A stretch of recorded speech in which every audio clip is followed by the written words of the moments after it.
So let's start the meeting. My name is Vijay Mehta, and I welcome all of you distinguished delegates and speakers from UK. And as you can see, people have joined from Canada, France, Netherlands, everywhere. So many continents, and more will be coming for this annual peace conference, A World on Fire, breaking the cycle of endless wars. I would like the audience to reflect and the speakers to reflect on the following.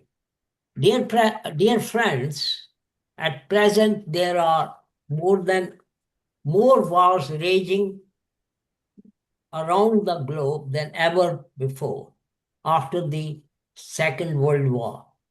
The world is witnessing an unprecedented era of conflict with wars in Ukraine, Gaza, Lebanon, and Sudan, resulting in untold suffering and starvation.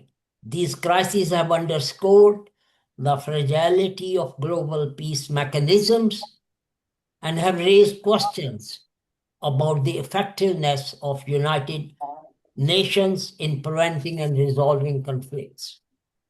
We convene today amidst a world fraught with escalating conflicts and deepening divide. The specter of violence looms large. The drums of war often drown out whispers of peace, challenging our collective conscience and resolve. Yet in this landscape, a pressing question arises. How can we break the cycle of endless wars? The conference seeks to explore this question, bringing together voices from civil society, academia, and peace movement to chart a path toward a more harmonious world. I hope distinguished speakers will reflect on how we can revive and rejuvenate the peace movement to be more effective for building a more peaceful and equitable world. With this, I hand over to our chair of today, Rita Payne, Uniting for Peace Vice President, former BBC editor, Asia TV, and former president of Commonwealth Journalists Association. Please welcome Rita Payne. No, you're mute. Rita, you're mute. Yes, it's fine. Can you hear me now? Yes, we can. Yes, excellent. Hello to everybody around the world, wherever you may be, and many, many thanks to Vijay, Mehta, and the Uniting for Peace organization for pressing ahead so determinedly to keep campaigning for peace in spite of all the challenges and all the setbacks and the disappointments that we see around the world. But having said this, I don't know what other speakers or participants think, but dare we hope for a little bit of, encouragement from what's happened in Gaza, the ceasefire, that it will last. But if we look around the world, it is, as Vijay did say, disheartening to see that there are wars in almost every part of the world. But I hope in the course of the discussion, we will also hear examples of peace that is broken out in any areas. So I'm hoping our speakers will give us examples to talk about their own experiences and how they've been able to push for peace even in their local areas, local sphere of activity. Now, thanks to Vijay, I got to know Vijay years ago, as he says, when I was BBC Asia editor, BBC World TV News. And from that time, I've been very, very aware of how difficult it is to get people to talk, to speak to one another. And at the time when I was editor, the big conflicts were, for example, in Sri Lanka, where the killings were just abominable, the scale. And yet, since then, there isn't that level of violence, and somehow we need to see if there's anything we can learn from what happened in Sri Lanka.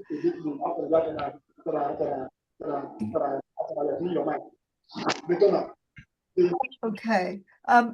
And which is why I think we need to now look around to see if anybody can find out where we see any glimmers of peace, the peace movement getting stronger, what's happening there. I mean, I remember again at the time of the BBC, there was constant conflicts in Indonesia, but there was trouble in East Timor, but that is now gone. There's peace, it's independent. So that gives us hope. Of course, we only have to look at Northern Ireland, the conflicts there, and then how peace was possible. So I think hopefully there'll be lessons that we'll be exploring today, thanks to you all. So now I would like to introduce so Vijay, are you going to open with your own comments before we invite other speakers? Thank you, Rita. Yeah. Friends, colleagues, and fellow seekers of peace, greetings from London. It's an honor to welcome you all to this gathering, a space where conscience and courage meet, and where we dare to imagine a world not consumed by fire, but renewed by hope. The title of the conference today, A World on Fire, Breaking the Cycle of Endless Wars, is no metaphorical flourish. A world is the starkest description of our shared reality. Across continents, flames of war scorch the earth, devour homes, uproot families, and spread despair. From Gaza to Ukraine, from Sudan to Yemen, from the scars of Iraq to the silent traumas of Afghanistan. Our world burns. In many ways, the fire is not accidental.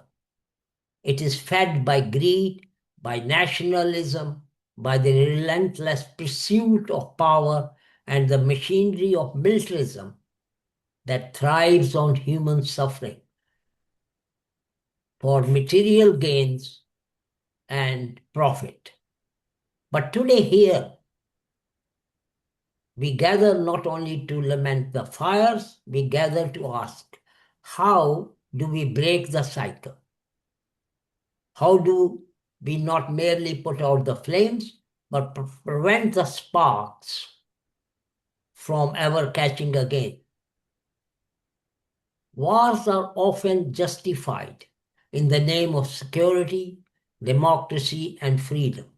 Yet more often than that, they serve the interests of power, of states seeking dominance, of leaders clinging to control of alliances for their advantage. The language of fear is weaponized. If we do not fight them there, we will face them here.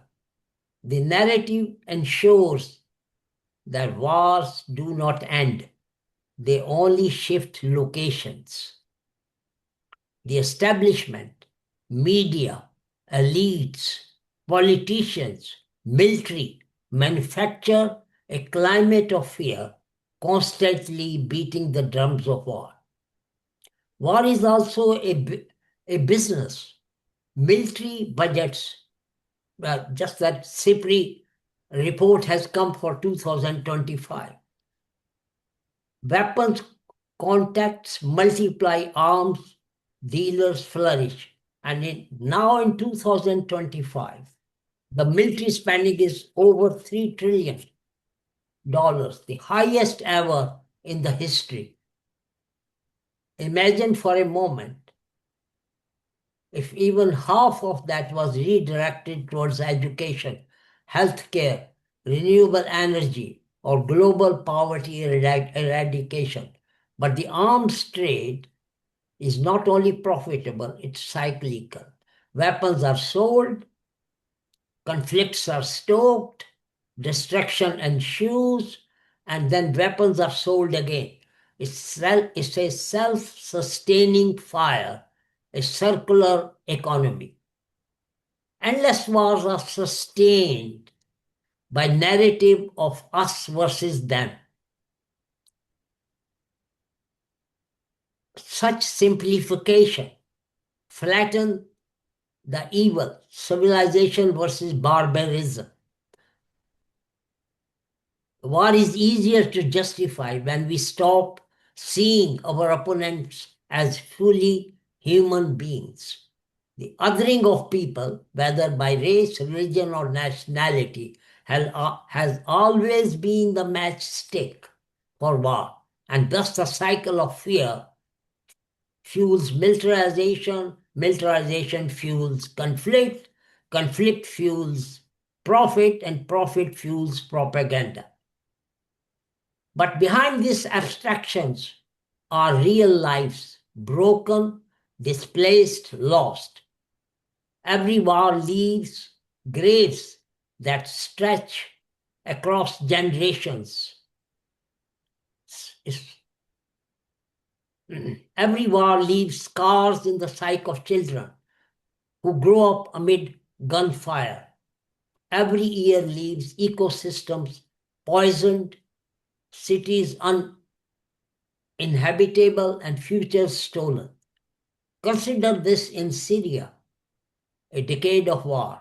Life expectancy has dropped to 13 years.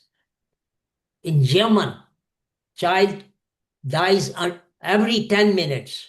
And in Ukraine, dear friends, there are millions of refugees, mostly women and children, face winters without homes. If the climate change is the great threat of our time, then war is the twin destroyer. One accelerates the other. Together they place humanity at brink. So, dear friends, how do we resist? How do we simply analyze this fire and how to extinguish it permanently? We need to seek a new paradigm with a vision of holistic, long-term, nationally led institution based on peace building. In 2019, I wrote a book, How Not to Go to War, establishing departments for peace and peace centers worldwide. So I have advocated in that at a national level, government level of each country, there should be a department for peace with a cabinet minister for peace and disarmament.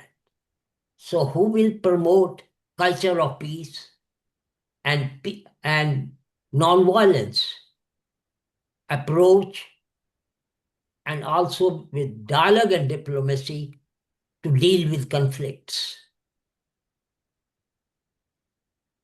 Every bomb dropped, dear friends, is a school not built, a hospital not funded, a renewable energy project abandoned. Reallocating military budgets to human development is not naive. It's the most rational path for survival. We must invest as much energy in peace talks as we do in war strategies. In Northern Ireland, in South Africa, in Liberia, we have seen how dialogue, when pursued with patience and vigor, courage, can end what once seems endless wars, and not even one side achieves victory. There is no victory in war, but when both sides recognize their shared humanity. And there is a great or big role of women, youth, indigenous people, those most impacted by war, too often excluded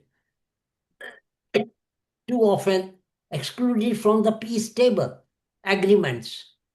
But when they are included, youth, women, the cycle of violence weakens. And breaking the cycle requires inclusion, not tokenism. Endless wars thrive because accountability is rare. Leaders launch wars without facing consequences. Arms companies profit without scrutiny. Media outlets amplify propaganda without responsibility. Their adversarial journalism fuels dirty wars and enables genocide and manufacture consent for wars and atrocities in our time. Let's remember that now and again the history is not only filled with wars, but also with peace builders who bent the arc. People like Leo Magawabe, who led movement that ended 14 years of civil war in Liberia with prayer, song, and nonviolent protests. They forced men to negotiate on the negotiating table. In Colombia, after 50 years of armed conflict, civil society helped push forward a peace accord, showing that even the longest wars can end. In South Africa, Nelson Mandela and Desmond Tutu demonstrated that reconciliation, not revenge, can heal a nation. And closer to today, across war-torn regions, we see doctors who heal, teachers, wonderful people, teachers who teach in ruins, activists who risk prison for peace, who tell inconvenient truths. Each of these acts is a small flame, not of destruction, but of resistance and renewal. Conference is not about speeches, dear friends, alone. It's about movements. Peace is not delivered by powerful. It is demanded by people like us who are attending this conference. From anti-nuclear marches in Europe to Black Lives Matter protests in the US to youth climate strikes across the globe, the common thread is clear. Ordinary citizens refusing to accept the status quo. As Martin Luther King Jr. said, wars are poor chisels for carving out peaceful tomorrow. Our chisels must be solidarity, education, activism, and imagination.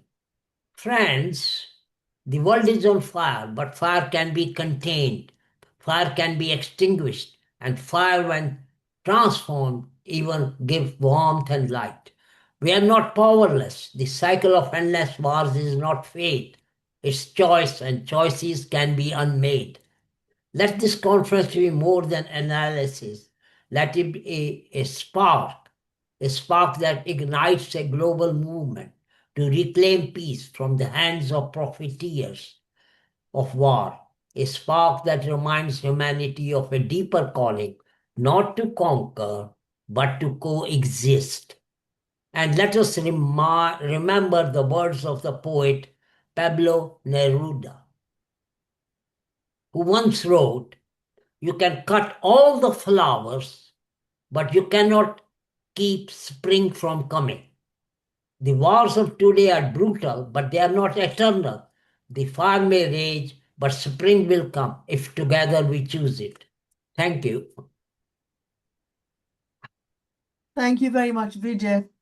You've given us a lot to take in and reflect on and help with the discussion. I mean, I think the fact that you mentioned the fires raging, but what causes the fires, I think it's a very good analogy. You know, greed, hunger for power, and the fact that, you know, peace activists can reverse the situation. And you've given some good examples of how there was a reversal in Liberia and in Colombia. And let's hope we'll be learning from these examples. Now, I don't know if Biljana Vankovska is with us. No. Go to Thomas Daffern. Okay, fine. So can I invite Thomas Daffern then to make his comments? Thomas is Director, International Institute of Peace Studies and Global Philosophy, and author of On the Logic of Peace, and a philosopher and historian. So welcome, Thomas, and do share your views with us. Thank you. Well, greetings, everyone. Thank you for inviting me. Vijay, nice to see you again. I've spoken previously at your events, and it's been a while. I spoke in Scotland at one. And unfortunately, we have to keep meeting because the world is still in trouble. Yes, the world is on fire. The question how we break that cycle is really what I'm going to address. And what I'm bringing to the table is I worked at the University of London back in the 90s and late 80s to create an Institute of Peace Studies. I lived in Islington, I worked in Bloomsbury, and I met all the key thinkers involved with the development of peace studies, Johan Galtung and dozens of others. I traveled to about 35 countries around the world to investigate, you know, what is peace? How can we teach it? Can we study it? How do we research it? I met sociologists, psychologists, anthropologists, philosophers, historians, you know, mathematicians. One of my close friends, professor at UCL, was a mathematician who founded the Conflict Research Society, studying conflict mathematically. So to me, peace studies is a very interdisciplinary field. It's a fascinating field, quite recent. And I then wrote a PhD at the University of London on what I found out. Look, there's this fascinating reservoir of knowledge, but it's not being drawn on. What I realized with sort of dismay was that there's all this tremendous knowledge about conflict and how it can be solved, where it comes from. But the political elites of the world are ignoring it. Now, don't forget the word to ignore is the root of the word ignorance. We have to therefore keep, you know, flying this intellectual flag. There is such a thing as peace studies. The answers to all these conflicts are there. I mean, there's endless, fantastic data. I could, you know, spend a whole year describing all the stuff that's been researched and found out. But it's not being applied and it's being ignored. So how can we, for instance, analyze the cycles of conflict? So then the second point I want to come to is I set up an Institute of Peace Studies at the University of London, which was based there for several years, having lectures, conferences, teaching courses at the Institute of Education. Because obviously, you know, this is an educational challenge for humanity. I was teaching teachers in how to deal even in conflicts in the classroom. People are not, we shouldn't sort of over-romanticize. The problem that is common to all these wars is human beings. It's us who are doing these things. It's us who are torturers and criminals and doing genocide. And so we have to analyze what is it in human beings that makes for aggression, for violence, and causes these wars. So that's where I'm speaking from. I just want to introduce that. That's where I'm coming from with that body of research. I'm going to try and condense down into just 20 minutes or so a sequence of moves that I think we can make in solving these problems.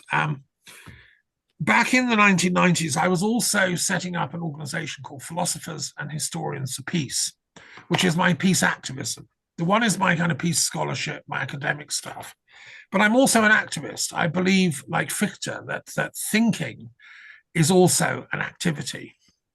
And as coordinator of Philosophers for Peace in Europe, I think we have a real duty to analyze the causes of these conflicts, because we're failing in our duty if we don't. Now, what is philosophy? How can it help?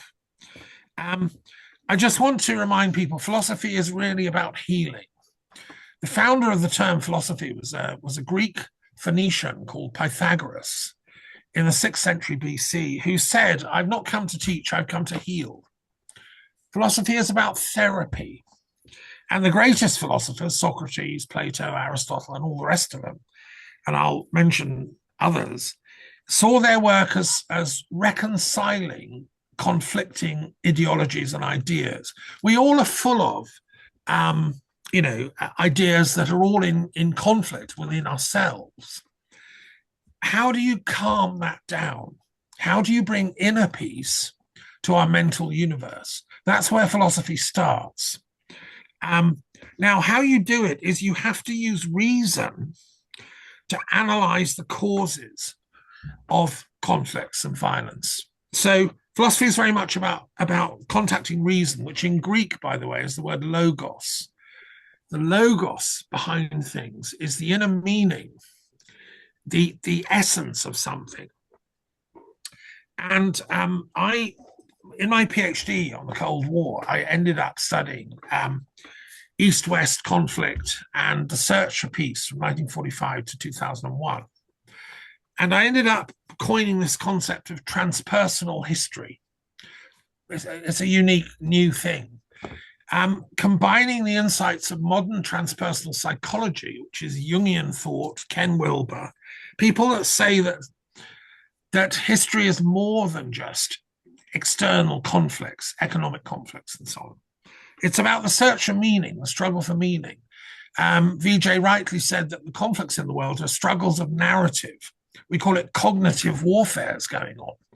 That's what's happened with the mass media. Well, how are we going to bring peace to this cognitive battlefield where people are putting forward different narratives and doing so in depth because that's their meaning that's embodied in those narratives? So that's what I propose. We need a new discipline called transpersonal history to even begin to make sense of this new kind of cognitive warfare that's going on. Then we can apply the insights of Jungian thought, of transpersonal psychology, to heal these conflicts, because what we realize is each different worldview is just a part of a bigger picture. The sages of humanity, be it Shankara in India or Buddha or Ken Wilber or Carl Jung, they recognize that each of these thought forms is just one truth. I've visited India 10 times, and I've spoken to Acharya Tulsi and some of the great Jain scholars. And the Jains know this, it's in their teaching. Anikant is the many-sidedness of reality. We have to reach like a peace fair, intellectually and spiritually, amongst our warring cognitive battle groups. So that's what I'm proposing. If we're going to do this, philosophy needs history. So I'm qualified as a historian. The PhD is in intellectual history. And in a sense, history is taking the diagnosis of these conflicts. So all these wars have a history. I mean, as an undergraduate at the University of London, I did diplomatic history. You learn about the history of Europe since the 1815 Congress of Vienna and all the failures to keep peace, the breakdown, the origins of World War I, World War II. History is really important to explain these conflicts. But we also need to look at the psychological causes of the breakdown, the spiritual causes, the intellectual causes. History is very complex. And as I say, these, people have different metaphysical beliefs. So they come into conflict with other people. And in a minute, I'm going to apply this to some of the ongoing conflicts we've got in the Middle East and Ukraine and Russia. I want to introduce two things. Firstly, as a tool of analysis, I've developed as a teacher, because I taught philosophy and religious studies in schools for 10 years, the periodic table of the world's religions and philosophies. This is a scientific tool, as Mendeleev did with the physical elements, he created the periodic table. I've done the same with all the religions and philosophies of the world, everything from Platonism to Hegelianism to Marxism to Jainism to Sikhism to all the different categories of Christianity. This is a scientific tool. Now, I argue, and I believe I'm right, if this table was on the classroom wall in every school in the world, you know, the cognitive battlefields would lessen. If our children learned this stuff in depth, as I've taught my students, then a peace and a calm comes over. They all say, God, I didn't know this is so interesting, this field. You know, it's not just like this or that. There's 164 permutations and denominations. And I argue we're illiterate unless we know something about all 164, all the different forms of belief system. So that's one tool I want to put on the table. And the other is a word which I've coined, which is the opposite of philosophy. So I've been thinking and musing, like, obviously the solution to these conflicts is wisdom, is philosophy, love. So why aren't we doing it? Well, there's a counterforce. Just as Freud said, there's libido, which is love, passion, you know, friendship. But there's thanatos, the death instinct. So opposing philosophy is what I've coined as Sophiophobia, the fear of wisdom. People are afraid of wisdom. If you show them a periodic table and say, look, go away and learn all this stuff, they say, God, I can't. My head hurts. You know, there's a resistance to wisdom, right? So that's Sophiophobia. Bear that in mind as I continue to talk. Okay, let's apply, that's the theoretical framework I'm giving you here. Let's apply that to the Ukraine-Russia conflict, which is one that I feel very deeply because I have friends on both sides. I've been to Moscow several times. I attended the World Congress of Philosophy in Moscow in '93, and I was elected coordinator of Philosophers for Peace in Moscow in 1990, for God's sake. I was a young academic when Gorbachev was around, and we all thought peace was possible, if you remember those days. And so I'm looking with absolute dismay at what's happened. I think if we step back and we analyze this conflict, we can see that it has multiple causes. It grew out of the kind of phobic extremism generated in the Cold War on both sides. You know, what the Bolsheviks were up to in the days of Stalin was absolutely frightful, cataclysmically awful. And what they did to the Ukrainians was unbelievably harsh. So no wonder there's this backlash of Ukraine. Once the minute they could get independence, they went for it. But also Russia's, you know, paranoia about the West, about Germany. I mean, there is some justification for that. I mean, they've been invaded many times. If only the whole thing could have been handled differently, we wouldn't be where we are. And way back in 2008, I sensed there was problems coming up on the eastern frontiers of Europe. And I proposed that the European Union create a mediation service. I wrote a book, I wrote to them, I said, create a mediation service. It's in your interests not to let a war break out on the east frontiers of Europe. And although they got the Nobel Prize for Peace, they didn't actually follow my suggestions. And we are where we are. So how do we analyze? The thing is that these nations, Ukraine and Russia, are both predominantly Slavic. They're both predominantly Christian. They have a rich intellectual history, both of them. Ukraine has some extraordinary thinkers in their background. I mean, people like Madame Blavatsky, the founder of Theosophy, was from Ukraine. Some of the great Kabbalists and Jewish mystics were from Ukraine. They have a whole Sufi tradition going on down there, an Islamic tradition. And in Russia, they're obviously, you know, incredibly intelligent, scientifically and mathematically and so on. So what we need to do here, and I still think the European Union should create a mediation service, or we should create one independently, like the European Space Agency, which is not run by the European Union. It's a pan-European thing, including Britain. So I'm actually now campaigning for a European peace agency on the model of the European Space Agency, which would include Britain and all the other European nations. I think it's as important that we should find peace as it is to investigate, you know, what's happening on the far distant shores of the galaxy. And I think we should have a budget as equal to the European Space Agency. But so if we can do that and we get deep mediation going and deep peace building, I don't think it's impossible to stop this ridiculous war. I think it could be done, but we have to fund it. We have to support the work that's been done in peace research over these last 50 years. We have to go and find out who's doing it in Russia, who's doing it in Ukraine, get them to talk to each other. And we need infrastructure here. As Vijay rightly says, we should have obviously cabinet level institutions, but we can't just let the politicians do it. This has to be done autonomously apart from the politicians. When we want to go to the European Space Agency, we don't get permission from a politician to find out, what's happening the other side of the galaxy. We go to experts. We have to start realizing there are peace experts around, and they need as much support and funding and kudos as the weapons creators. So, okay, let's now look at the Middle East, which is a region I'm deeply, invested in. Been several times, and I run a thing called the Truth and Reconciliation Commission for the Middle East. It's one of the projects my Institute of Peace Studies created. And I'm an expert in Christian, Jewish, Islamic philosophy and thought, and also Zoroastrianism and the Baha'i tradition. This region is incredible. It's rich. It's profoundly influenced humanity. It's the cradle of those religions.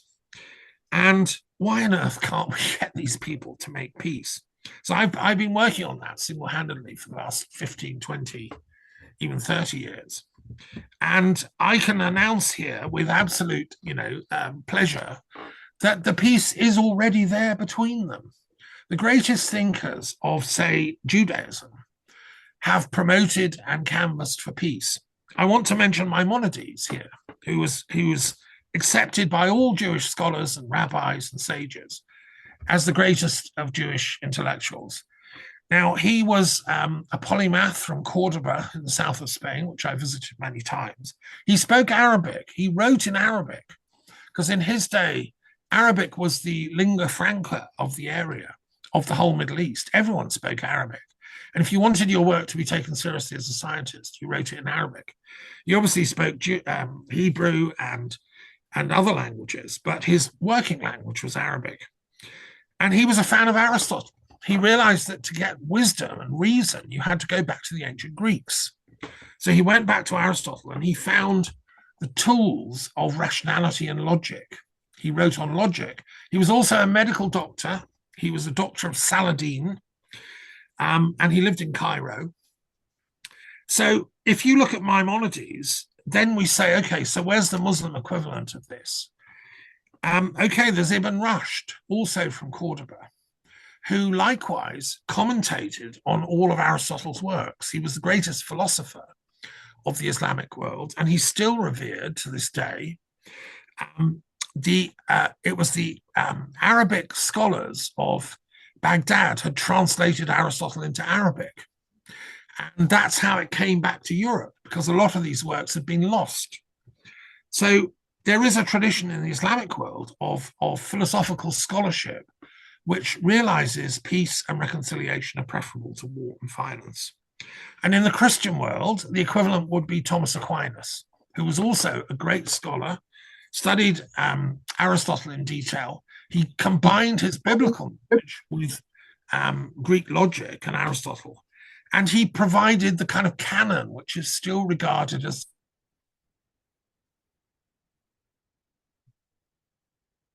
Your sound's gone, Thomas. Sorry, I got muted Yes. somehow. I don't know how. Sorry. So Thomas Aquinas is the equivalent in Christianity. And what I'm arguing as a philosopher and an intellectual historian is that if our Muslim, Christian, and Jewish intellectuals and leaders and thinkers in the Middle East and in the diaspora could encourage dialogue at this level between their respective populations, and this is what I've been doing behind the scenes for the last 20 years, we could invest in education and scholarship rather than weapons and war. We would have dialectical discussions. You can disagree. You can say, no, I think Muhammad was the best ever prophet, and I can prove it. Or you could say, no, Moses was the best prophet, as Maimonides thought, and I can prove that. Or you can say, no, Jesus was the greatest prophet. He was definitely the best, and I can prove it. Well, let's have the debate. Let's see what they can prove or not. And this is a medical work. Don't forget about the medical dimensions of philosophy, because you know, this is a vital medical work that's needed for humanity. Let's look briefly at the Indian subcontinent, the conflicts between India and Pakistan, the conflicts within India. What kind of India is what we want? Do we want a sort of RSS-run India where every Muslim is a suspect, or do we want a moderate kind of India in which you know, wisdom, theosophy, insight, enlightenment rules? And I think that obviously, you know, I'm on the side of the Enlightenment team. That's why I have so many friends among the Jains and the enlightened Hindus who promote enlightenment. I've coined a new word. I think we have to have, instead of anti-Semitism, let's coin philo-Semitism. I'm a philo-Semite. I love all the Semitic cultures and religions. And instead of Islamophobia, let's have Islamophilia. I'm a lover of Islam, and I appreciate the tremendous contributions they've made to mathematics, to science, to astronomy, to, you know, chemistry. These are all, a lot of these are Arabic words that we're using. And instead of being anti-Christian, let's be Christophiliac. Let's understand the beauty and the wisdom and contribution Christianity's made to humanity. So let's try and play what I call the love card, which is the philosophia, is the love of wisdom. And this brings me to my last point. To sum all this up, I want to say what I'm calling for here is that we do what's called the Solomon option for the Middle East and other conflict zones. The Solomon option is the opposite of the Samson option. In the Israeli Defense Forces, the Samson option's been developed based on their prophet Samson, who destroyed a whole temple and slaughtered everyone in it rather than surrender. And the Israeli doctrine is, if Israel's really threatened, well, we'll do the Samson option and we'll kind of destroy everyone that's attacking us, and we'll all perish, we'll all die, but at least we won't be defeated. We'll unleash our nuclear weapons and everyone will go down in smoke. That's the Samson option. Now, I'm saying that's not very good logically or ethically. Let's do instead the Solomon option. Now, if you recall, Solomon was the wisest king of Jerusalem. He built the first temple. He is respected by the Jews. There are many books in the Bible by and about Solomon. He's respected enormously by Christians. They all look on Christ as a sort of, he was a descendant of Solomon, by the way, as a sort of Solomon Mark II, building the spiritual temple of the New Jerusalem. And in Islam, Solomon is hugely reverenced. He is the greatest sage. He's regarded as a prophet. He's mentioned in the Quran. So, and also just by the way, in Freemasonry, which is an interesting tradition I've studied and looked at the history, and it has its own boxes in the table. Thomas, sorry to interrupt. Would you mind disclosing? I'm coming to an end. Yeah. Lovely. Yeah. Thank you. I'm coming to an end. Lovely. So Solomon is also reverenced in the Freemasonic tradition. They're building his temple. So what I'm saying here to finish is that if we play the Solomon option, we can reactivate the fire of wisdom.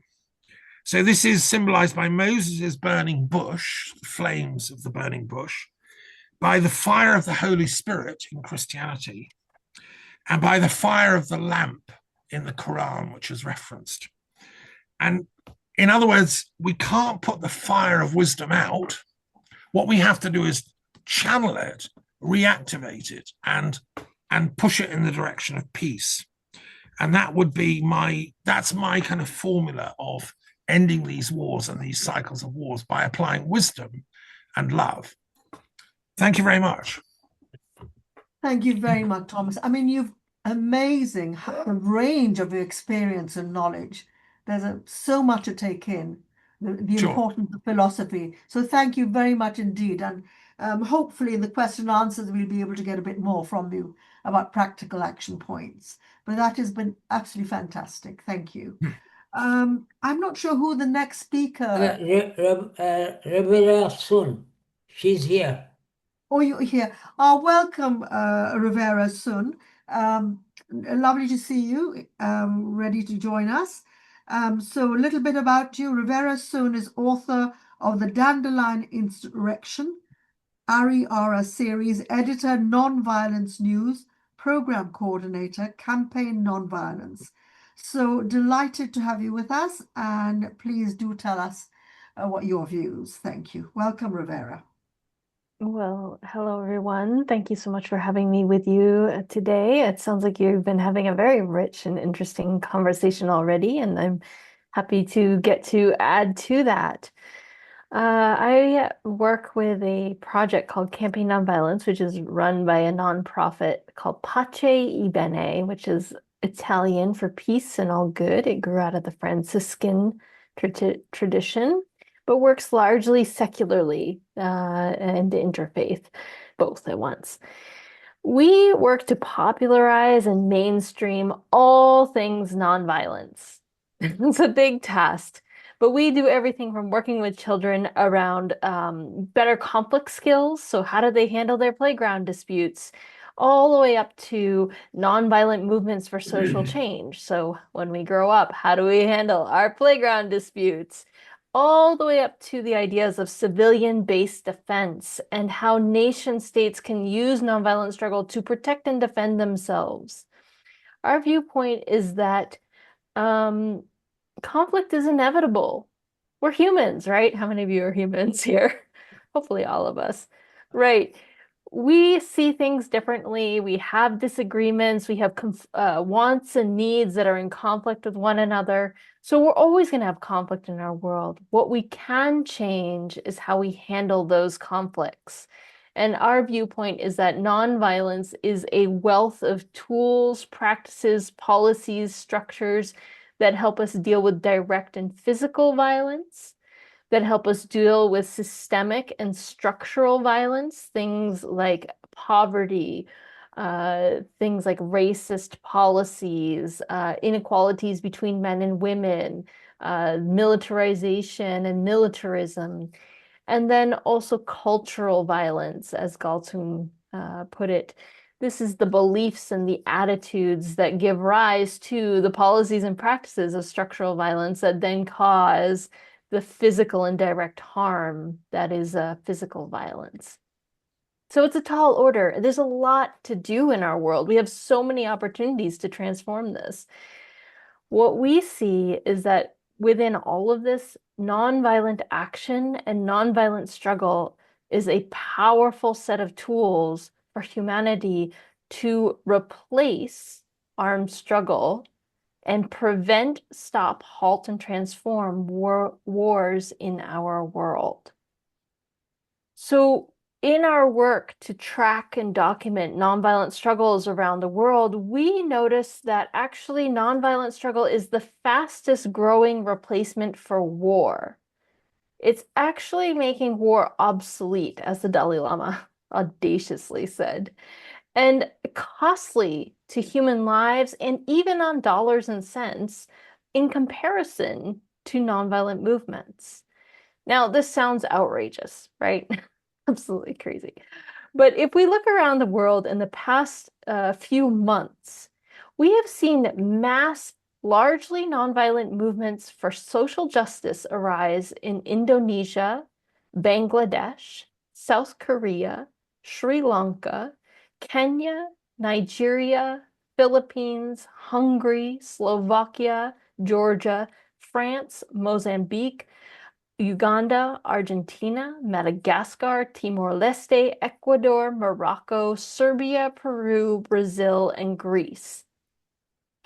Oh, and the US and the UK as well. This list actually gets even longer when we look at the global struggle for Palestinian cause and to stop the genocide in Palestine. So these are huge movements. I'm not talking about like a couple protesters on the side of the street. I'm talking about thousands of people. We can also talk a little bit about places like Nepal, which started out as a nonviolent campaign, weathered intense police repression, had some violence by the protesters, had a lot of property destruction by the protesters as well, but did actually wind up changing their governmental regime. So when we look at all of these case studies, what this represents is people who have chosen predominantly nonviolent tactics to achieve what they would otherwise turn to either passivity, which is unacceptable, or armed struggle, right? So every one of those movements that I just mentioned, many of them are rising up against autocrats. They're rising up for intense economic change. They're campaigning for more democracy. Many of these could have chosen to be armed struggles and instead chose to use the tools of protests, boycotts, strikes, shutdowns, walkouts, blockades, street interventions. The list gets even longer. I look at every single one of these mostly nonviolent mass movements as a replacement for a war that did not happen, but a struggle and a conflict that was waged differently.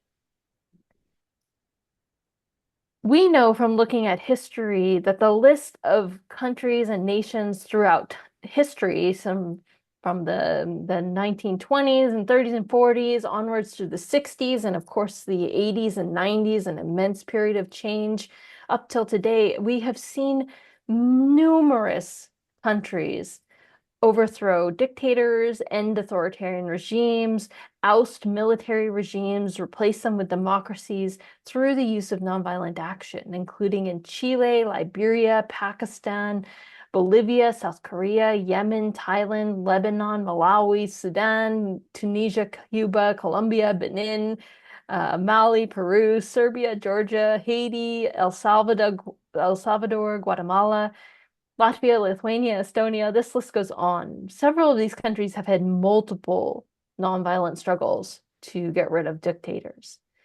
Now, as you might have noticed from that list, it's not a one and done guarantee, right? Many of these countries have had to remobilize to protect and defend their democracies or experience setbacks. But what these case studies show us is that people have the power to wage their struggles differently. And this is very profound. This is what I mean by saying that we are demonstrating over and over again that armed struggle and wars are obsolete. They are no longer necessary to achieve some of the most important things that people in the past have picked up weapons for. We know that these types of nonviolent struggles are twice as successful as their violent counterparts. They are working in a third of the amount of time, and they are doing so with 1/10 of the casualties. Now, this always shocks people because, the headlines are full of like, the protesters rose up and the dictator gunned them all down, right? This makes for flashy headlines. But the reality is that in the course of these struggles, you are 10 times less likely to die than if you are part of a violent war or armed insurgency. On top of all that, we have a whole catalog of examples of how nonviolent action has broken through some of the most entrenched violent conflicts in the world. This includes the women of Liberia stopping the Second Liberian Civil War, ousting the dictator Charles Taylor, and implementing democracy. We also know that after Algeria's War of Independence, there was a mass movement of people who stopped a civil war literally by standing in front of tanks. In Northern Ireland, it was the community of peace people who ended the Troubles. When Norway and Sweden dissolved in 1905 and stopped being one country but split into two, it was the general strike of the workers in Norway and Sweden that prevented the Swedish nobles from going to war with Norway to reclaim them. Of course, in the People Power Revolution in 1986, they hovered in those 3 days when the people filled the street on the verge of civil war. Ferdinand Marcos tried to violently suppress an armed militia faction that was about to rise up to try to kick him out of power. And it was the interpositioning of the people who kept those apart. that stop that from becoming a civil war. So most recently, I think one of the amazing studies to look at is South Korea, which of course we just watched them halt martial law and impeach, convict, and remove their president. South Korea has had numerous nonviolent struggles over the years. In 2016, they ousted a president that was corrupt. In the 1960s, they waged a struggle to end dictatorship. I think in the 1980s, they also had another campaign, but I'd have to look that one up. So I will finish there because I'm sure you'll have lots of questions for me later on. But I really invite you to consider that one of the fastest ways to end wars and prevent new ones is through widespread education of this alternative set of tools that are powerful, effective, and increasingly being used around the world, especially by young people. It should be one of the most encouraging things that we can explore in our work for peace. So thank you all so much. Well, that was amazing. That is so, so encouraging. I mean, especially you pointing out all the examples where dictatorships were overthrown without violence. And I think there's a lot that we can learn from you. So thank you very much indeed. I would now like to invite Ahmad Shahidov if he's here. Is he, Vijay?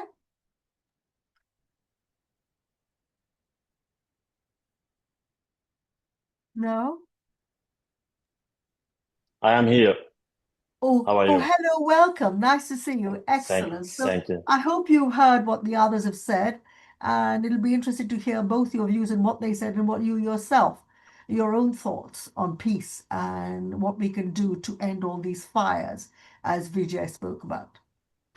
Thank So you. let me just tell people a little bit. Ahmed Yeah. Shahidov is head of Azerbaijan Institute for Democracy and Human Rights, a human rights defender.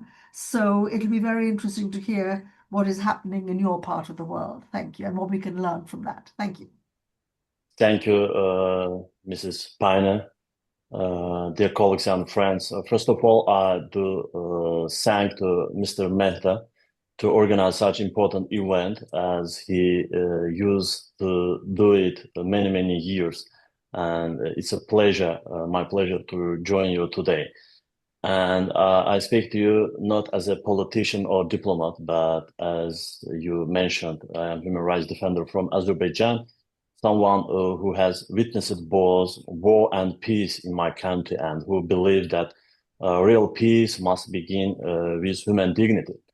And over the past months, the world has watched very serious dramatic developments in the world, in the Middle East, in my region, in South Caucasus, and in South Asia regions, very different in geography, but united by one painful reality. Ordinary people continue to pay the highest price of political conflict. And let me begin with Gaza, one of the most important conflict in the world. And what we have seen, there is not only a political crisis, but a profound humanitarian tragedy in Gaza today.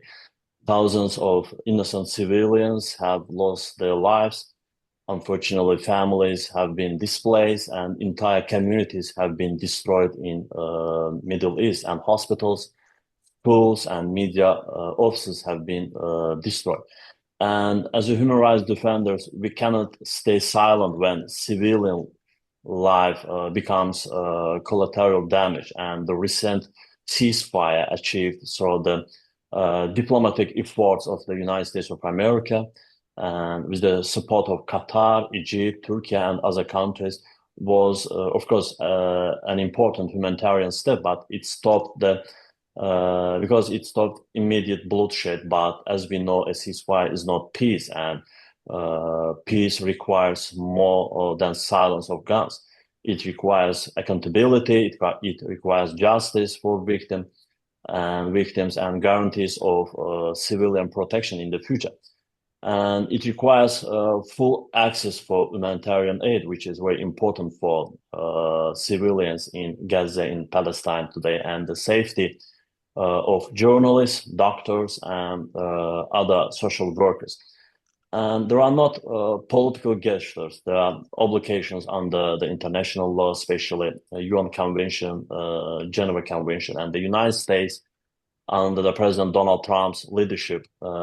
They played a decisive, facilitating role in achieving this ceasefire. And this engagement matters not because of power, but because of responsibility. When major powers act to protect civilians rather than take sides, diplomacy becomes meaningful. And I also want to emphasize the role of civil society, all of us, NGOs, human rights defenders, and community leaders who keep the human voice alive when politics fails. And they remind us that behind every statistic, there is a human story. Child, a mother, a journalist risking their life to tell the truth. And now I want to talk about my region and move to the South Caucasus. After 30 years, even 35 years of tension and war, Azerbaijan and Armenia finally signed a peace agreement on August 8th this year at the White House, again under the mediation of President Donald Trump. And it's my honor that I had the opportunity to be present at that historic moment. I was at the White House at that day, and it was not just a political ceremony. It was a commitment to stop the violence, to recognize territorial integrity, and to open a new page of coexistence in South Caucasus. And since that day, we have seen meaningful steps, reopening of communication routes, and for the first time in more than 3 decades, an Azerbaijani civil aircraft landed in Yerevan, capital of Armenia, yesterday, carrying representatives of civil society and peace activists from Azerbaijan to Armenia. And that image of people, not politicians, crossing borders symbolizes what real reconciliation looks like. As I often say, peace signed by leaders must be protected by societies, by communities as well. It must be strengthened through truth, through justice, through dialogue. And there are still families searching for missing relatives, families in both countries, in both sides, in Armenia, in Azerbaijan. They are searching for missing relatives, displaced persons, waiting to return home, and communities that need to live together. And this is where human rights defenders, we are, and civil society organizations as Uniting for Peace and other organizations have a central role, building trust, documenting truth, supporting victims, and monitoring the human dimension of peace. And again, the United States can and should continue to support this process, not only in South Caucasus, in Middle East, in South Asia, in Africa, and not through political pressure, but through institutional support for human rights, for transparency mechanisms, and education for tolerance inside the community, among the peoples. And peace without justice is temporary, as we've seen it in Middle East, in Ukraine. And that's why sustainable peace requires inclusion, empathy, and fairness. And finally, I want to talk about the South Asia. The speakers before me, they touched this conflict between India and Pakistan, and where tension between these two nuclear countries, particularly over Kashmir, remain one of the longest unresolved issues in the world, and millions of people live in uncertainty, their rights restricted, their voices unheard. And these conflicts remind us that human rights must never be secondary to geopolitics. And the people of South Asia deserves what every nation deserves: security. They deserve dignity and the right to live without fear, to live together. And as human rights defenders, we should encourage dialogue between nations, cross-border engagement, and humanitarian cooperation between these two countries, India and Pakistan, because peace cannot be imposed. It must be built through understanding and respect for international norms. So at the conclusion, whether we talk about Gaza, the South Caucasus, or Kashmir, no matter, the lesson is the same. Peace is not just a document; it's a daily practice of justice, compassion, and accountability. And the role of governments is to sign these agreements. The role of civil society, all of us, and human rights defenders is to make those agreements real. To turn promises into protection. And I believe that Miss Moderator and my dear friend, Mr. Mehta, you have very deep experience and knowledge. And what we must continue to do to speak for the voiceless, protect civilians, and remind every negotiator that human life is not a bargaining chip. And I truly believe that every small act of justice, every word spoken here for peace makes a difference. And that's why I once again do thank organizer Mr. Mehta for such important conference. And I believe that we will do the same live conference in London in the near future. Thank you for your attention. Thank you very much, Ahmed Shahidov. I mean, you have given us a sweeping picture of successes and of, conflicts and how they might still be ended across South Asia and other parts and in your region. And what is most encouraging in your region is a peace agreement between Armenia and Azerbaijan, where we had seen a lot of violence, a lot of deaths and bloodshed at one stage. And it gives one so much hope to know that even violence that's intense or dispute this intense, you can come and reach peace. And about the humanitarianism, the civil rights movements, all of these points that we need to note. So that has been very, very helpful. Thank you very much. If there is no other speaker, Vijay, shall we start the question and answers? Rita, Yes. there is another speaker. Let me introduce him. The last minute speaker, John. John, take your mute. The last speaker is John Morris, who is the founder of the Peace Party in UK, and Excellent. is a tireless, lifelong peace activist.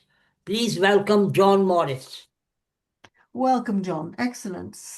So, John, we look forward to hearing about the work you're doing in the UK. Thank you.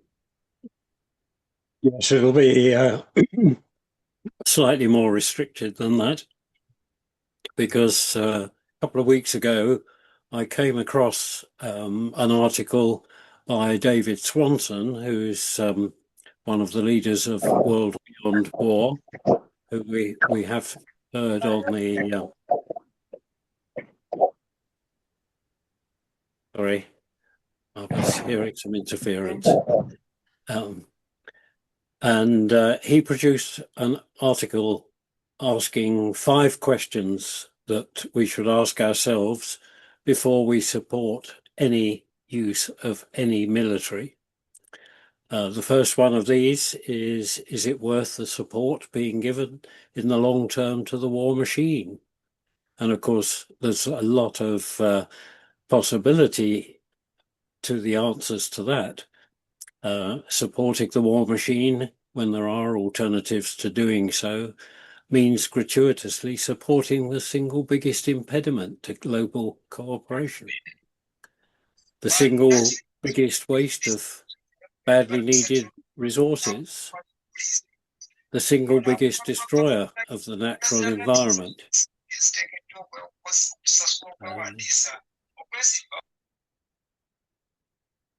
I will look at my notes in the flesh, because clearly reading from a Word document isn't working here.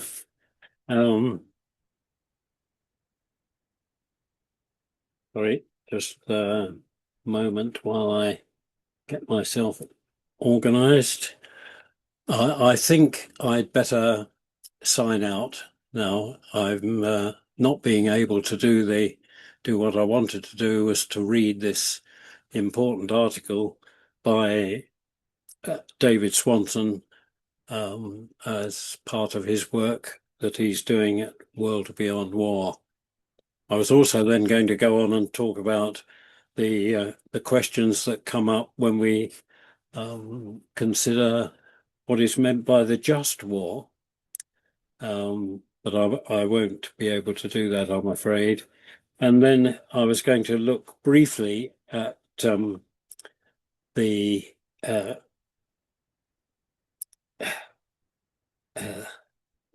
was going to look briefly at the 198 methods of non-violent action, which were produced by Dr. Gene Sharp back about 20 years ago, and then a more up-to-date 198 actions for peace that were produced by the organization called Everyday Peace Building. Interesting that a lot of this thought is coming out of the United States, and it's good to hear earlier on thinking that's taking place in this country. So thank you very much. I'm sorry I've had to cut it short, but there's obviously going to be a lot to talk about in the next half an hour or so. Thank you, friends.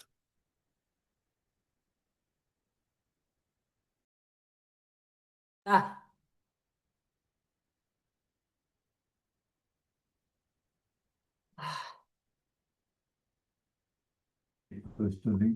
Hello.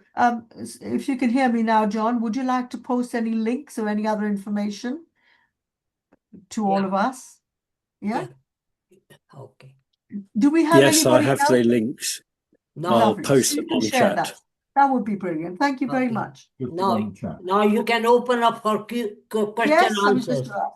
Yes. Now, who would like to start off the question and answer? Because there's a lot of information to take in. And if you want, I can give you a quick reminder of some of the main points of the speakers. For example, Vijay, of course, you've heard about where he set the scene, about the wars which are everywhere, the reasons why they're breaking out, and how you can have peace units in governments, which he's proposing, which will help to educate. And that's points that other speakers brought up as well, is that how you should have peace education centers, peace units set up, which is what Thomas Daffern did here himself, given us his example of extensive experience. And then Rivera soon gave us, a whole range of success stories of how you can, through peace activism, change and get rid of authoritarian governments. And Ahmad Shahidov gave us, again, a huge, extensive survey of how, with civil societies working together and human rights awareness, that you can bring peace to intense conflicts, as in his own case, that they've seen between Azerbaijan and Armenia. So that was the basic points, the main speaker. So who would like to start? Yes, I can see a hand up. Clive Wilson, can I invite you to let us your question, please? Thank you, Rita. I'd just like to say how much I was inspired by all the speakers tonight. And the thing that struck me was the degree of positivity. I think this is the best conference so far that you've had. It's been absolutely amazing. And it is so refreshing to hear pro-peace dialogue rather than anti-war dialogue. And it's not a question, it's just a comment and a note of appreciation for you all. Well done. Excellent. I think that was a fascinating point that you made, that, it's nice to hear, refreshing to hear about pro-peace dialogue than anti-war dialogue. That's an excellent way of putting it. Any other questions from anyone?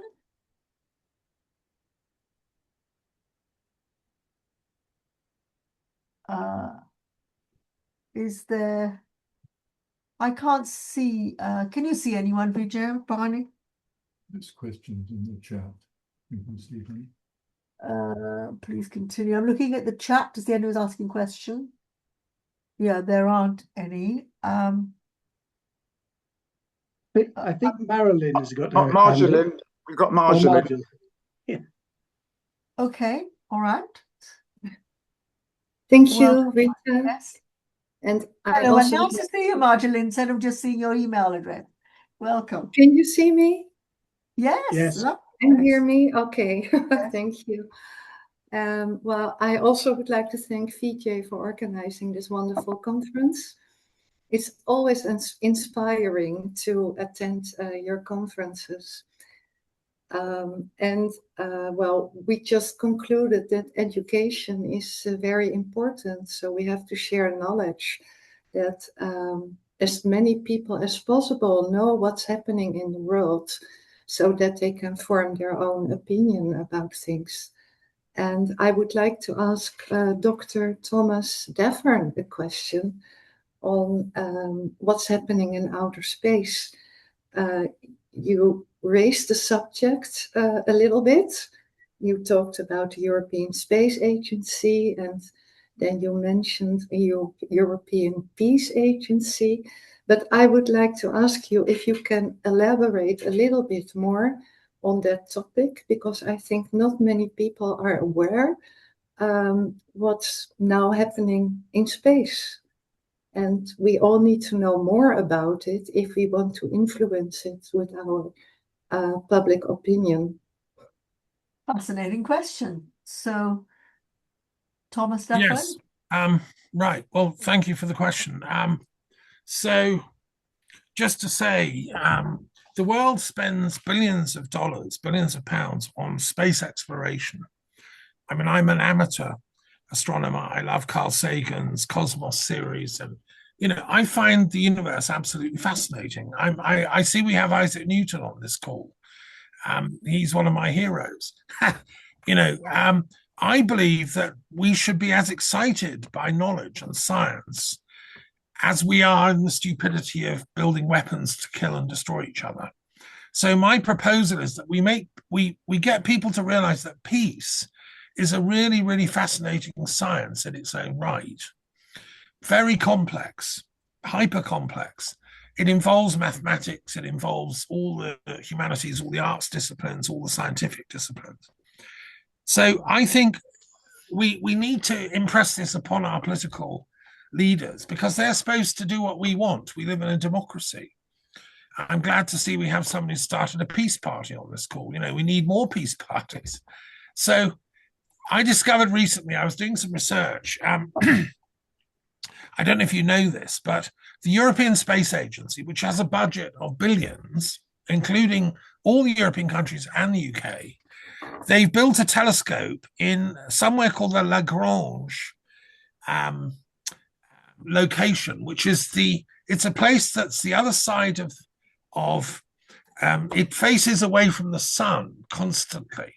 So it's in perpetual darkness. So they can put there a European telescope that has got the greatest detail of the study of the galaxy ever achieved, because it's always in darkness. And they have a very sophisticated telescope out there called the Gaia telescope. Would you believe it? They've mapped the galaxy and they've created a 3D map of where stars are formed in our galaxy, because there are new stars coming into being, like our sun, and they're bubbling around, and they've created this 3D map, which is absolutely spectacular. You can see it on the European Space Agency's website, right? Which is like NASA, only better. Now, the thing is that it costs millions to do this kind of work. I think it's great that we spend money on space research, but it occurred to me at the time, why don't we have a European Peace Agency? Isn't it important that we get our planet sorted, get peace treaties like we've got between Azerbaijan and Armenia, thank God, between all the nations of the world? Why can't we all sign mutual peace treaties? I believe it's possible. And that's why we need a European Peace Agency to do the same, with the same level of meticulous detail and scientific precision as it's taken to launch that telescope and map the galaxy. You know, my talk was about how we need to map the internal galaxy of each person's mind and feelings and emotions and spirit and heart to get emotional peace, intellectual peace. Because at the moment, there are millions of people living in anxiety and fear and terror. There are people being bombed, even in Gaza still after the ceasefire. There are families that are being traumatized. I want the European Space Agency to come into being to invest in healing this planet. You know, I'm sure, I mean, it was Voltaire who said the mathematics of this are certain. There's intelligent life in other worlds. But I think, you know, before we go off and start doing space Star Trek stuff and meeting the interplanetary elders, we've got to clean up this planet and bring peace here. Then we earn our right to go and, I mean, I can't wait for the first intergalactic philosophical seminar. But we're not there yet. We're like very primitive on this planet. It's shameful, the level of barbarism that's been going on. So we have a moral duty as humanity to earn our title, Homo sapiens, which means the wisdom, the people. We haven't earned it yet. So anyway, it's a great question. Thank you very much. I'll keep you posted if you want to hear about the European Space Agency. I think that's an excellent idea for the European Peace Agency. That is excellent. I think you should immediately propose this to the European. Well, I have, and I do, you know, behind the scenes, but I'm going to promote it. Rita, we got Evelyn hand raised. Yes, I'm just going to Evelyn next, and after that to Winner. So Evelyn, welcome. Yes, thank you very Your much. question? Thank you very much, and I'd like to echo that I love the emphasis on solutions rather than the negativity of this particular conference. I have two short comments and then a question to you, Rita.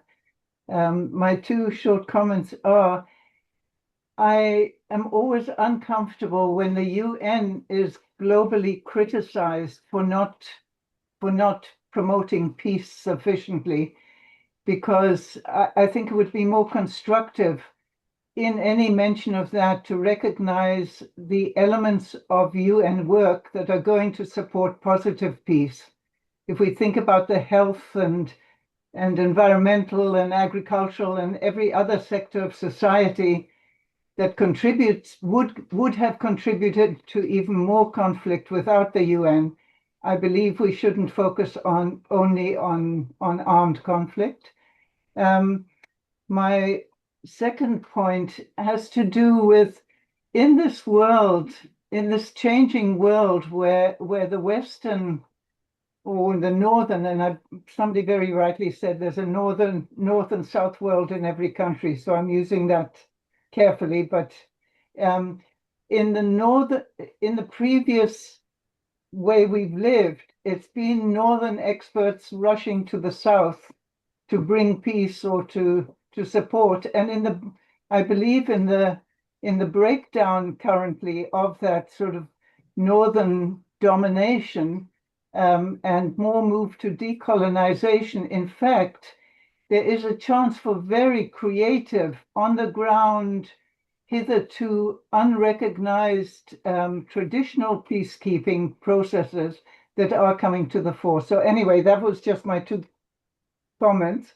And my question to you, Rita, is, with your background in the media, I'm wondering if you could speak a bit about what is a constructive way of breaking through to the large media outlets, that they actually report on many of the very constructive elements of peace building that are going on, rather than focusing on the negative.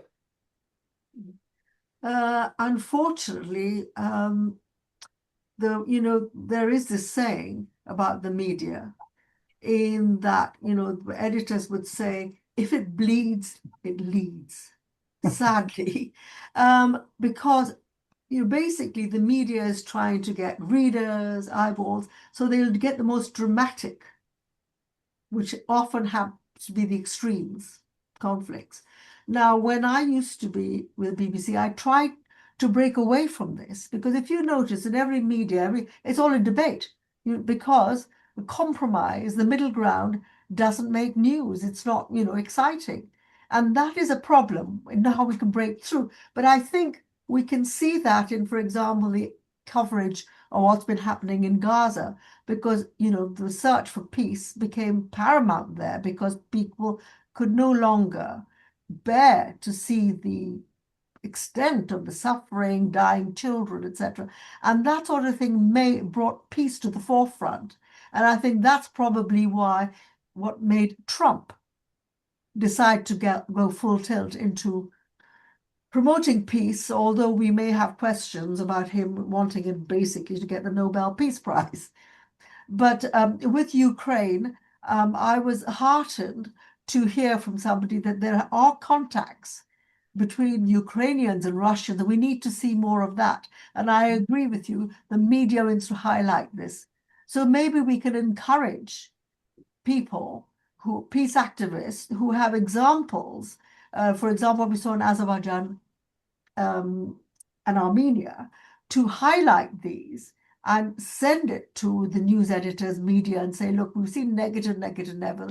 Please highlight the positive. That's what you can just do is bombard them with the positive inroads being made by the peace campaign. So it's not just seen as very dull and so on, that it's actually driving a dynamic force. Next, Ravi, if I could go to you, and then I'll go back to Clive Wilson. So Thank you, Ravi, Rita, your and question? Thank you. thank you very much. And Rita, and welcome all. It's interesting you mentioned Trump, because I was recently thinking about his comments that he made about buying Greenland or hinting at annexing Canada. I mean, it sounded absurd back then when he made it, but it did reveal how powerful states like the United States still see the world as a marketplace that they can expand into, exploit, loot, or do whatever they want to, no matter who gets hurt. And isn't that the problem? Isn't it the markets, the rampant capitalism we've got running in the background, that's the cause of a lot of the conflicts currently in play? And I think attention needs to be given to what we can do to make it more of a fair and equitable planet for countries that might have resources, but neither the political power to make the most of what they have. I think you're very right, because as you can see, Gaza is being presented as real estate, which is chilling. Exactly. And people are already there sniffing around, to invest and make money. And as other speakers have noticed, this greed, this desire to make money is hampering the, moves and progress towards real peace. Yeah. Anyone else may want to comment on what you said? Well, I can add, as a US citizen, Yes. that I absolutely agree. I think the behaviors of my nation pre-Trump, I mean, this is a long-standing problem, have been absolutely egregious on peace issues. Dr. Martin Luther King Jr. in the 1960s called the United States the greatest purveyor of violence in the world, and we certainly haven't decreased our output of weapons sales, militarism, army bases overseas, agitation of war, undeclared wars, military operations. I don't really think Trump should get much credit for his role in this current ceasefire, given his role in prolonging the conflict, not cutting off arms to Israel sooner. It's good to have a ceasefire now, but it's qualified. It doesn't include justice. It's falling apart. This is in Gaza.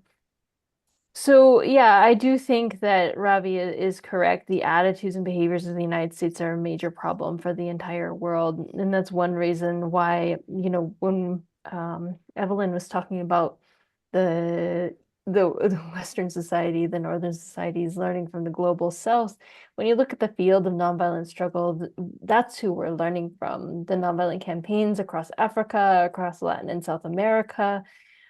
These are the stories that even right now today in the United States, as we face authoritarianism under the Trump administration, we are drawing from these lessons and campaigns. One of the big pieces of the puzzle for global peace is restoring or expanding, I guess. I don't know if we ever really had much democracy when it comes to peace issues, but establishing a functional, strong democracy, people-powered democracy in the United States, not a authoritarian state and not a oligarchic state run by corporations and rich people who have vested interests in fomenting and agitating wars of one type or another around the world. We, the people of the United States, don't. There's literally taking the money. We are not feeding 42 million people this month while we're giving money to wars and weapons all over the country, the world. So, yeah, regaining democracy, people-powered democracy in the United States through the nonviolent movements for change is a core piece of the big peace puzzle. And I'm all for it. I'm here for the struggle. Excellent, thank you. And we'll all support you on that. What I'll do now is I'll invite Winner, because Winner hasn't spoken before, and then there's a question from Isaac Newton. After that, I'll go back to Clive and others who've asked questions before. So now, Winner, you've raised your hand for a while. So what is your question, and who would you like to address it to? All right, thank you so much. Good evening, everyone. I'm Rina, joining from Nigeria. Firstly, I want to say a very big thank you to the speaker. It has been a very insightful and engaging conversation in this volatile time. So I have a reflection, then I have a question as well. So one of my reflection is actually based on what Dr. Thompson said, that I believe that we should move from militarism into, human security, like investing in education, investing in agriculture and all that, and like scholarship and all that, because I believe that without we'll be able to, achieve lasting peace. And my question is really to Rivera. She talked about nonviolence. Like me, I engaged here in my country, like in the context of Nigeria. I do like trainings and, teaching for young people and all that. So my question to her is really, the principle of nonviolence, how can it be transformed, from that moral idea where you say, oh yeah, you need to show empathy, you need to show tolerance, you need to show understanding, to a more practical tools that, you can use to reduce like violent extremism, like in my country, and, breaking the circles of endless war. Thank you. Yeah, thank you, Winner. Great question. I think there's two ways to answer that. One is to think about, and the toolbox of nonviolent struggle includes very practical methods like protests, strikes, boycotts, walkouts, blockades, shutdowns, sit-ins, call-in sick, civil disobedience, non-compliance with unjust laws. And this is a very pragmatic approach to waging struggle to meet social demands. On the other hand, some of our best research into political extremism says that the tools of personal connection and empathy, dialogues with people with opposing views are some of the best strategies for getting people to walk away from extremism. So valuing those and turning them into mass campaigns to do this work. So not just like one great individual or a priest who goes out and does it, or a temporary short-term project, but something that involves thousands of people having sit-down conversations with one another, that are at a size and a volume that is effective enough at countering whatever propaganda stream is causing their extremism, right? Because people don't just wake up in the morning as extremists. They become extremists because of the information that they're given and the way that it frames their understanding of the world. Personally, in the US, if we could just shut off Fox News for like a week, I think we'd see a revolution of values in this country. But thank you, Winner. That's a great question. And I hope that hints at some answers. It's definitely something I think a lot about for my own country and for people around the world as well. Thank you very much. Who was I going to ask? Oh, yes, Isaac Newton, I saw you put a question in the chat. Would you like to ask it yourself now, Isaac Newton? Okay. Okay.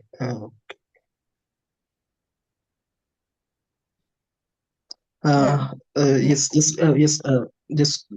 Well, I'm so grateful to be here. Greetings to all, peace participants, and I'm so grateful once again. My question to Rivera or to Dr. Thomas is all about the peace sanction is that we can see going on between Russia and Ukraine. Does sanction is act as a peace strategy, or it worsens the peace strategy, the peace deal in bringing peace in the region between Ukraine and Russia? That is my question to either Rivera or Dr. Thomas. That's my question. Greetings to everyone. Thank you, Isaac from Uganda. Well, that is a very good question. So, Dr. Daffern, would you like to make a comment and then? Sure, Yes. I'm happy to take this to begin with.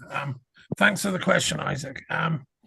Yes, I think sanctions in the tragic so-called real world of real politics, sometimes they're necessary. But as peace thinkers, I want us to think outside the box. I want us to be more creative than that, because they're part of the same, they're actually violence by another form.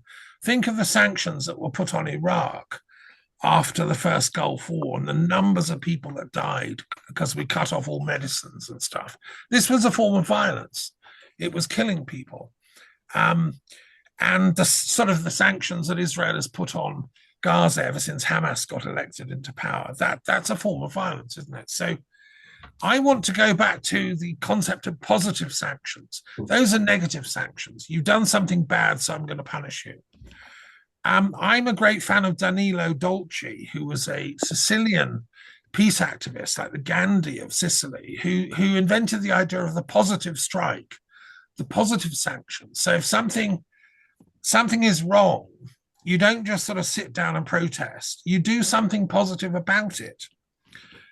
And I think if we adopted positive sanctions against regimes, countries that are falling apart or doing the wrong stuff, I mean, as a teacher, I would like to see us sending in teaching teams instead of military teams, send in teams, textbooks, empower the teachers within these countries and communities.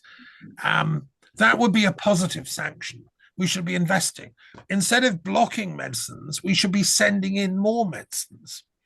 We should be sending in aid that will help empower the grassroots of these countries, instead of sort of penalizing them and saying, you're naughty. Let's show love. Let's show compassionate, positive sanctions. And then I think we will, like a mirror effect, we will get positive effects back from that. Now, I don't know if any academics have written this up or proposed it. I may be a lone voice here, but it seems to me just absolute basic logic. And can I just say, by the way, this is the book I've written on the logic of peace, which is the first philosophical attempt to sketch out what a logic of peace will look like. Because at the moment we use a logic of, you do violence, I do violence back to you. You do violence, I impose sanctions on you. Let's break out of that cycle and do positive stuff to each other. And then I think we get peace within 10 years on the planet. Thank you. I like the idea of positive sanctions. Thank you for that. Clive, your hand is up. Yes, thank you, Rita. My comment goes back to a few questions ago, and your response to it, Rita, about the media. And I've just put a quote that I use throughout my various books and articles, which really says it all. Every time we notice, encourage, and celebrate people who are changing the world, we are changing the world. And the relevance of that is, as you say, Rita, rightly so, the media looks upon bad news stories because they sell papers. But there are good news stories out there, and we have the opportunity to turn the volume up on all those stories through social media and other interventions, be it articles, books, etc. So I would just say we can actually change the balance of what gets read by celebrating the wonderful things that people are doing, including the various people that are on this conference tonight. I mean, Vijay, for example, his book I have posted all over social media several times because it's just amazing. And I will do the same to some of the other references that I've heard tonight. That's excellent. Very, very positive ideas. Katharina Van Staveren, you've been got your hand raised. Yes. Do you hear me? Welcome. Yes, we can hear you. Hi, Ravi. Hi, Bernie. Good to see you. Oh, hi. Lovely. I was just let me just open my video. Yeah. So I love the the comment everybody made today, and I I can see the points of view that people come from. But endless wars. To me, after studying the history of the world, not only from the regular narrative, but also from the alternative narratives, media narratives. So, to me, truth has many people. People have many views. We have many people on this planet. So, I mean, every person has their own view and truth from out their own perspective. So that means that the narrative that we are being fed to every day through the media, as Rita said, there has to be some gain out of that media. It has to be spectacular before people watch it, they think. But I think there is something that we need to realize now, and it is that there is something else going on behind the screens than we all seem to know. We have many wars. These wars are getting more extreme. They're getting bigger. But as we talk together now, as human beings together, we have a peaceful engagement. And since I have been International Peace Leader,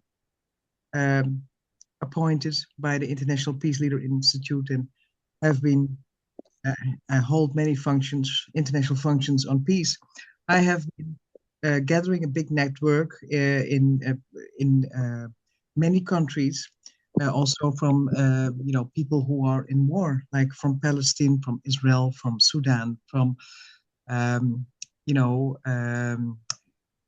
Syria, Ukraine. I have many people in my networks, and I spoke to them. I speak with them many times.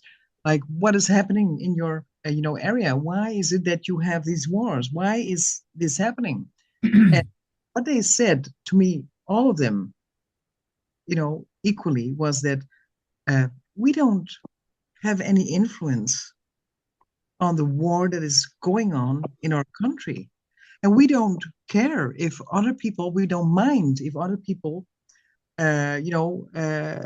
have different ideas or, live in this area where we live as well. So we would have no problem if these people would live in peace like we do. So when you talk to the citizens, my conclusion was that there was no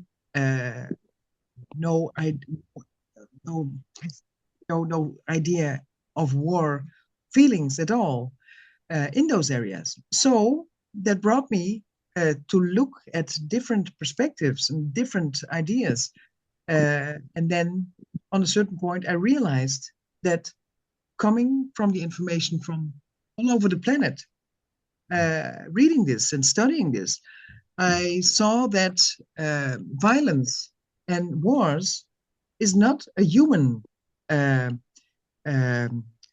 human character. We are not violent at nature, but there are some other forces that are violent by nature. meaning that the wars that we see all over these planets are not made by people. They are artificial, all of them. And this is what I want to say to you, all of you. You know, you can go into human rights, you can go into laws, you can go into, courts, international courts of crimes. But still, people have hunger.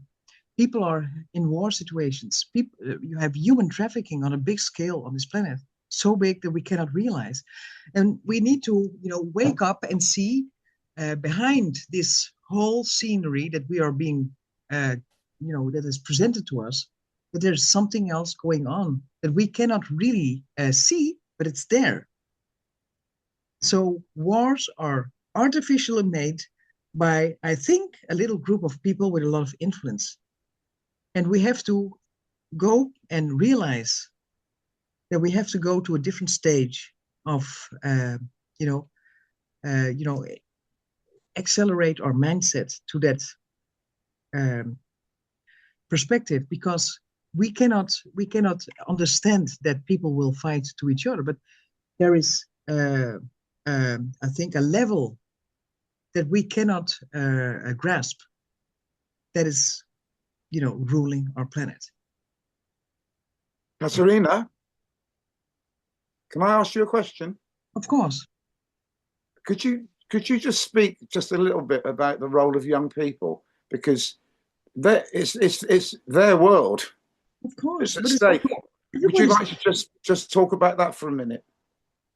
The role of people, young people. The only thing what is coming up in my mind that I was just giving a lecture somewhere on a school with students, and I was just so, sad and so shocked, because I was speaking to them about the Universal Declaration of Human Rights, to let them know that this declaration is there from the United Nations, and that is their rights as well. They have to, get to know them and try to activate them to, have them installed, have to fight for that. And after this, lecture that I gave, they came to me and said, they were like 14, 15 years old. And they said, I am so afraid to die. And we already arranged, this service for your funeral, about 13, 14, and 17 years, because they were afraid that they were going to die because of the climate. They were thinking that they were only living like 3 or 4 years, and that was even too much, or maybe a war. And I was so shocked that they were just so afraid of living, and they were so indoctrinated that their planet was there not long enough for them to live. And I said, you cannot think about it. You are our future, and you cannot live in a sphere that you're going to die. Talking about youth, I said, you are our future, and we will not die because of a war, a nuclear war, or a climate narrative. This is not going to happen. And you have to keep the faith. So this is what I told to them. And I was very upset because many children are being manipulated by the news, the negativity that's coming out of the television. Many people, not only the youth, it's only negativity. I mean, why don't we just start a positive channel with only positive news? For maybe Vijay is something that you should do. Absolutely. Yeah.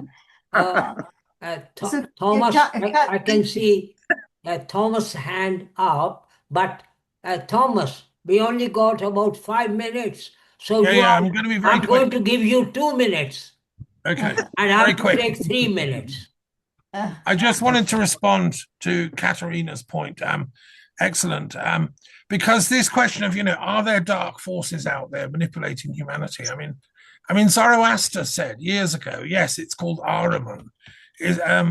Jesus said it's the devil. Muhammad said it's Iblis. I mean, I've written a book about comparative diabology. I think we actually do have to talk about evil.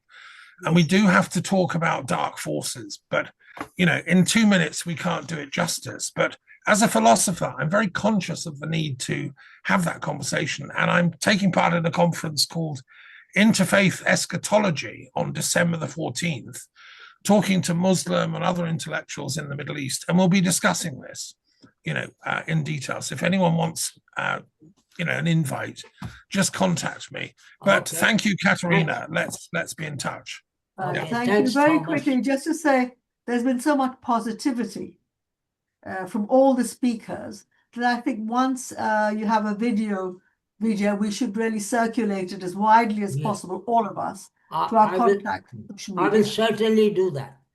Yes, Yeah, so that'd be okay. really good. Let me wrap up the conference. Thanks to all the distinguished speakers and delegates, Thomas Daffern, Rivera Sun, Ahmed Shahid Day, and John Morris for thought-provoking and engaging presentations. We have learned a few things from your valuable insight about a world on fire and breaking the cycle of endless wars. We'll be publishing a report of today's conference and also making a YouTube video. So whoever like to have it, it will be sent to them. And also, I'll request all the speakers to send their contribution, which will be published in print in the next Uniting for Peace newsletter. So thank you very much to the speakers and Chair Rita Payne for your contribution. Thank you very much to the Committee of Uniting for Peace and volunteers and all the contributors who made the question answer a vibrant one and also made the evening a success. And as I keep hearing, we had a lot of positivity in today's program. A word to the audience.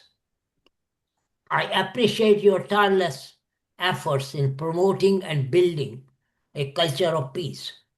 May I request you to take a brief moment to reflect on the conference.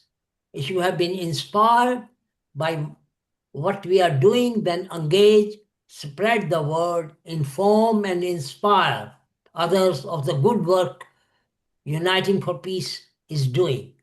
And better still, become a member of Uniting for Peace and support our campaigns.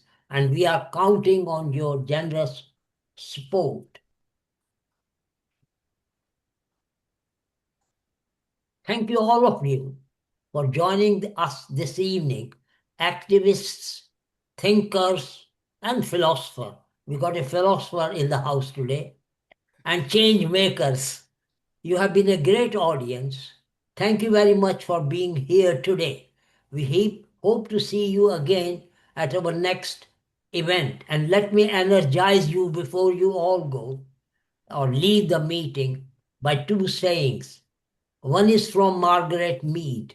Never doubt that a small group of thoughtful, committed citizens can change the world. Indeed, it is the only thing that ever has. And the other one is from His Holiness the Dalai Lama. It goes like this. If you think you are too small to change the world, try sleeping with a mosquito. Okay, thank you very much. I love you all. Thank you very much. Goodbye to all. It's You been a want pleasure to, interacting with you. Rita, you want to say the last word? I'm absolutely fine. I'm just so inspired, basically, by what everyone had to say. And I've got so much to think about. I'll be going through all my notes. And I think we've done philosophy, good examples, human rights, it covered everything. So well done to you, and well done to the contributors, and well done to all the speakers. Thank you very much indeed. Thanks. Okay, thank you. Bye-bye. Bye-bye. Bye-bye. Okay. Bye-bye. What time? All right. And thank you again, Vijay, for organizing this. Brilliant. Well done, Vijay. Yeah. Thank you. Brilliant. Well done, Vijay. Well done, Rita. Well Thank done. All you. the